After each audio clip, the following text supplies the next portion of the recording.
Arlan Sanders. Ce nom ne vous dit rien, pourtant c'est l'homme derrière KFC. En 1930, Arlan Sanders ouvre une station-service à Corbin, dans le Kentucky. Il accueille alors des voyageurs avec ses plats traditionnels des États du Sud, dont son plat signature, le Kentucky Fried Chicken.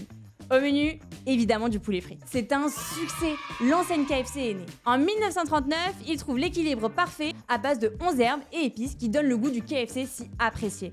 Jusqu'à aujourd'hui, cette recette reste inchangée et secrète. Elle est d'ailleurs conservée dans un coffre-fort de la centrale KFC à Louisville. Suite à la construction d'une autoroute devant son restaurant, le colonel Sanders est contraint de vendre son restaurant.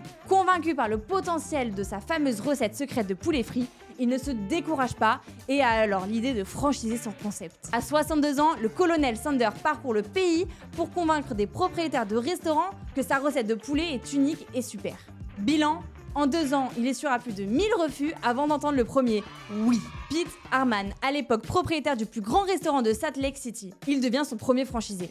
Le colonel gagne alors 5 centimes pour chaque poulet vendu, l'accord est conclu par une poignée de main. En 1963, KFC recoupait déjà plus de 600 franchises. Après avoir conquis son voisin le Canada, KFC décide de s'exporter dans le reste du monde. En 1966, la marque s'implante en Australie et à peu près à la même période en Europe. Aujourd'hui, KFC c'est plus de 41 000 restaurants dans plus de 125 pays en franchise.